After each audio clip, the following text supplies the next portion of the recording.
Hi, good morning, everyone. So this proposal is draft policy ARIN 2020-7, 4.4 gTLD, micro-allocation clarification. Myself and Joe Provo, we are the shepherds. Next slide, please.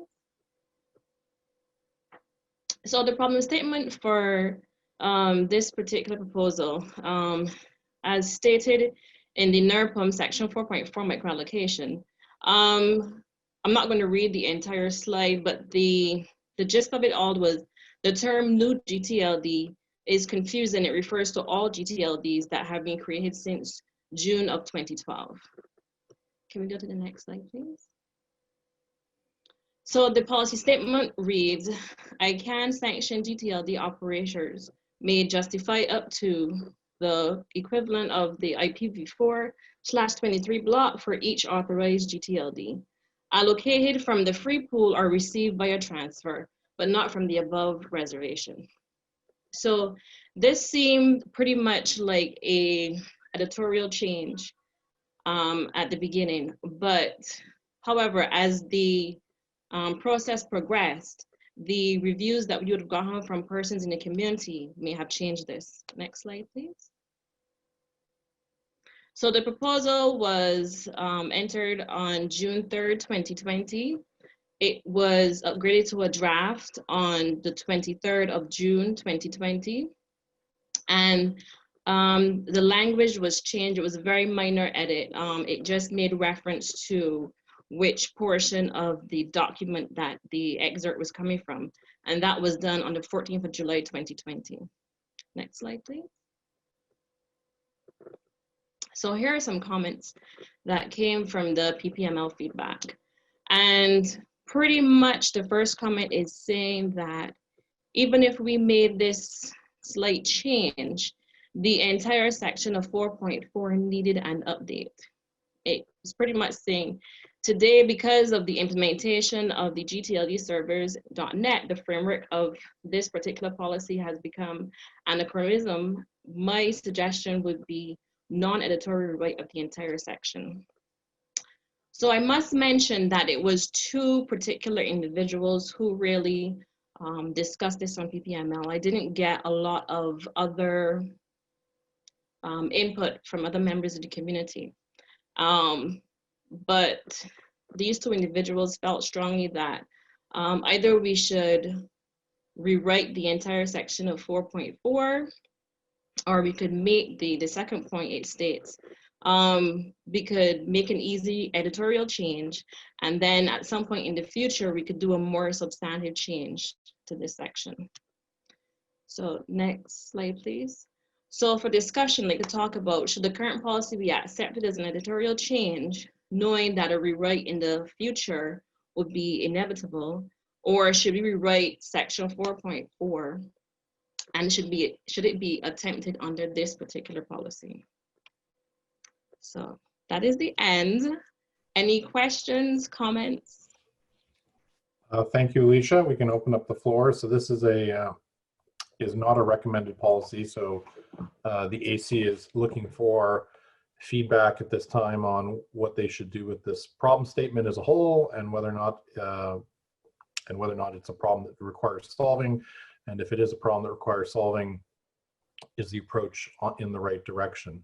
There will not be a poll at the end of this for those that are maybe newer to the format. So the best way for you to get your input into this process is to raise your hand or put a Q&A. And again, even just saying you support the problem or you support the approach in the Q&A is, or do not, is very valuable at this time. So with that, we will throw it open to our Q&A, and I see we have our first Q&A, so let's go to it. Arthur Sanchez, I do not have affiliation Yes. for him. Is there any way to speed up 8.4 transfers? That would be awesome. Yes, as a reminder, I guess, as well, people, that it is important, especially when you're doing a Q&A, that you have your name and your affiliation so that we can have that for the record. But thank you for your comment. I see a hand up, so let's go to Robert Seastrom, please. RS, you should be able to talk now. Good morning. I afternoon, actually, for most of us in the East. Rob Seastrom, Capital One, ARIN Advisory Council, and former TLD server operator. I support this policy as written. I believe that it adds clarity to the NRPM. For future discussion, I wanted to add a point of information that gTLDservers.net is only one of several gTLD server operators, and that it is an open marketplace, and the particular implementation there shouldn't inform our discussions in the wider ecosystem. That said, allowing a gTLD operator to get the equivalent of an IPv4/23 for each authorized gTLD and preserving that eliminates a barrier to entry for new gTLD server operators. And